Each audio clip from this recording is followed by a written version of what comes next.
Hi guys, welcome to Tom and Harry SMMA. We are on another video today. Harry, this video is three of the biggest mistakes that beginners make when they try and start a marketing agency. We like this question. We Good one. get asked it a lot. Like, what do I need to do? Should I be doing this? Should I be doing that? There's some key things that people fuck up on. And in this podcast, in this video, we are going to talk about it. But as normal, as per, we are going to set the timer for 10 minutes because we know you guys don't watch much after 10 minutes. And it needs to be short, sharp, and to the point. So set the timer, mate. Tom, it's ready to go. Right, you can kick this one off. You're not even, for the record, we're not prepped on this. We're just talking. This is a I didn't even know what we were going to film till no, this it's a second. general conversation from two people who know the industry and been doing it for such a long time. And we teach it because we have our own academy. So we see a lot of beginners. We see a lot when we talk to a lot of intermediate people. And as you may know, like me and Harry talk to a lot of advanced people also. So we see all angles. But what would you say, mate, is the three biggest, most horrendous mistakes people make when they try and start a marketing business? Big one, which is like a pet peeve of mine. And this is people that just don't understand how we operate. But people will message me on Instagram and say, Harry, got a client here, ready to go. Where do I find a media buyer? Okay. And I say to them, What does it mean? Just tell me what a media buyer is. a media buyer is just someone who runs your paid ads. So like someone who can do Facebook ads for you. Look, Yeah. right. So people message me all the time on my Instagram and they say, Harry, signed a client for $1,000 a month. Starting next week, I don't know where do I find the media buyers from? And I turn around and say, mate, you're fucked. One, I don't know how you've even signed a client without that. And two, it's just ridiculous how you've signed a client with no idea of how you're going to get them results because you don't know how to deliver the service. You've not even you're trying to build a team before you've even got a business. And it just goes against every single thing we say. And if you're new to this channel, why we're so against this is because Tom and I have a massive opinion on when you start a social media marketing agency, you have to run it as a freelancer to start with. That's, Yeah. you can call yourself an agency, but in reality, you're a glorified freelancer. And there's so many reasons and benefits to why you should do that. I did it. Tom did it. We recommend all of our academy members do it. We recommend all of you do it, is to take your agency, in my opinion, mate, you take your agency to £10,000 a month on your own. So fucking simple to do. Anyone can manage 6 or 7 clients. And that's all it is. To get to $10,000 a month, you need six or seven clients.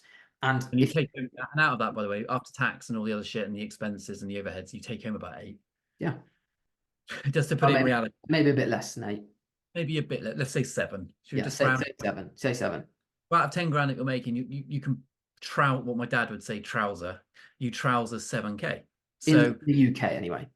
in the UK, yeah, based on the tax, and Yeah. it's not too similar from the US, but yeah, No, and I think it's that in my view, you have to do that. And the reason for that, and the reason why I'm so against messages like that is because they have no idea how to communicate with that client. One, they've signed him with like to start next week, and he has no route to actually deliver this service, which is fucking ridiculous. yeah, Two, I don't know how he's even managed to sign a client. Most people don't get to this point. Most people message me and say, Harry, I've started an agency. Where do I find a media buyer before they've yeah. signed a client? And it's like, you're never going to be able to sign a client. That person was a rarity because how are you going to communicate Facebook ads in a sales call if you don't understand what they are and how they work? Lots of clients that we speak to are actually really switched on Facebook ads. They understand them. So if they're more knowledgeable about Facebook ads than us and they say, right, Harry, we've done lookalike audiences in the past. What do you recommend as a good percentage? And you're like, I have no idea. Ask fucking John in Bangladesh who's about to run your ads for you that I've never met or never qualified. It's like, it's a fucking disaster. The reason why we're so good, mate, and the reason why our academy members are so good is because we're an expert in every single part of our business. Now we delegate our things and we delegate really well to our team members to do it because we don't have time to do it at the scale we are. But at the start, we did. And that's how we've been able to employ amazing people because we can read between the cracks and see who's a bullshitter and who's not. That's why we can hire so well. So it's like, that's a massive mistake people make, is trying to outsource from the get-go because they're too lazy to actually learn the delivery and the service themselves. I agree. And for the record, and we've said 3. We're just going to talk about the general mistakes. There's a whole bunch. There's more than Yeah. 3. I think one of the ones that we see a lot of is when they've overpromised, like they've overpromised to get their first client. That's Yeah. really, so they've gone like, oh, Tom, I've told the client, and I feel for them, and I get it, but they go, oh, Tom, I've told the client that I'm going to bring them in like 50 leads a week. Is that doable? And I'm like, well, why do you tell them that? I Well, because know. I didn't think they were going to work with me otherwise. And I'm like, well, it's a huge mistake, because what you've done is like, you don't know, and you've dug yourself, you've pushed yourself into a corner there where you're just literally you're gonna fail. Not saying you can't get 50 leads a week, but it depends on what the service is, the offer, the reputation, the Yeah. budget, Yeah. so much there. So yeah, I think over promising just to tell them what you're doing there, you're trying to tell them what they want to hear. Yeah. Big problem for beginners. It's Big kind problem of for, like, mate, it's kind of like being in a bar, chatting up a girl and being like, oh yeah, I've got loads of money, got a really nice car. You get back to your house and you live in an absolute fucking pigsty of a gaff. yeah, completely. And it's You're like, this is bye. painting the wrong picture of, and the reality is so different. And I think, yeah, you're absolutely right. That's a big one that we see of, and then we do with our students in our academy. We do push back to them and say, dude, if I catch you fucking saying that again, you're just not gonna be. You're just not. It's not gonna work for you. Yeah.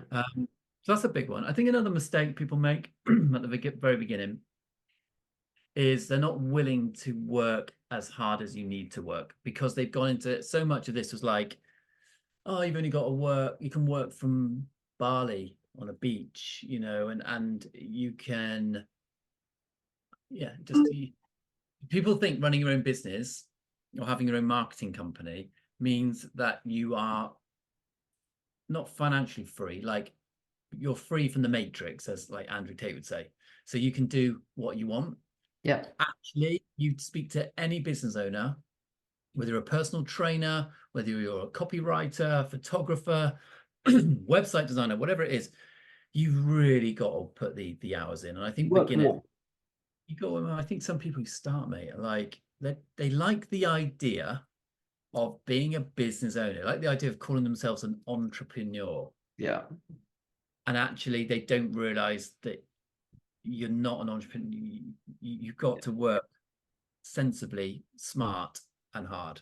Yeah, I think people they start because they see all these stuff on Instagram. They make a nice website and they make an Instagram page. They post, "Oh, I'm a social media marketing agency. Here's my website," and that's all really exciting because they can tell everyone, "Oh, I've made a business. I'm like going to do it." And then it's like day one, sit down and listen to us go, right, make 50 cold calls every day for the next 3 months.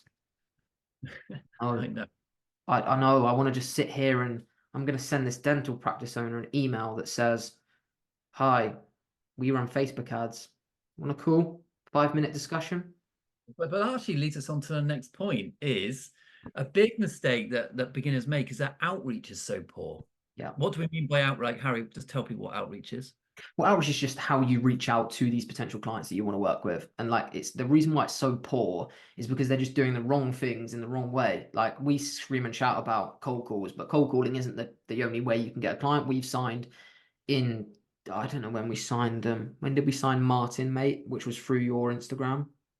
In the summer, So August. he's a £3,500 a month client through an Instagram DM. We signed a client of ours called Callum for which is now plus which is average. It's a £2,500 a month retainer plus 5% performance-based fee, which is now averaging like anywhere upwards of £5,000 a month. So and that was through Instagram DMs as well. But the mistakes people are making is Let's just clarify, that was a voice note. that was a voice note, and that was on me when I was in Marbella on a sun lounger. Kingdom of Voice Note came out. Different story. But what we're trying to get across is people aren't doing those outreach messages in the right way. They're doing blast emails to a database saying, "Hi, my name's Harry. I offer Facebook ads. Here's a 5-minute discovery call. Are you open for a call?" It's like you're never going to get any calls like that. You have to make yourself stand out. You have to be unique. You have to do all the things we talk about in our outreach videos. But beginners don't do that. And that's just because they don't know any better. Yeah, I think another one. How are we on time, mate? 1 minute left. Oh, sweet. Okay, wrap it up. We've got 1 minute left. I think one of the biggest mistakes, if you are thinking about starting a marketing agency, is just don't make your agency look tin pot. I think that's really, really important. And what I mean by that is so many people start a marketing agency and it just looks shit from the off. Do your research. Look at marketing agencies that look nice. Discover some brands. model your business against some really high-end brands and make it look high-end. If you make everything look high-end, you'll believe it, your clients will believe it, and you'll feel quality. You need to ooze quality, and so many beginners make their stuff look like Del Boy Rodney. Yeah. Less Sports Direct, more JD Sports. You know what I'm saying? Yeah. Just high end. I get that. Yeah, good video that, mate. Cool. Like and subscribe, please. We do give it away for nothing. And if you're listening to us, go ahead and follow us on Spotify and all that other shit. And if you have watched all the way to the video to its entirety, we love hearing from people who've watched all 10 minutes or 15 minutes. So if you're one of those people, then please comment and say, yeah, watched it all, and just keep it all positive. We don't like the trolls. No one likes a troll. Don't be the troll. So keep it positive. And like Harry, we don't ever talk about our academy very often, but we do have an academy that's fucking out of this world, and mentorship that goes with it. So if you want to, I'm sure the link is somewhere, mate, that people can click on. Yeah, it's in the description. Check it out. If you have any questions, message me on Instagram, Harry_SMMA, and we can just shoot the shit, answer any questions you've got. And yeah, go from there, guys. Hope you enjoyed, and see you tomorrow for 9 AM.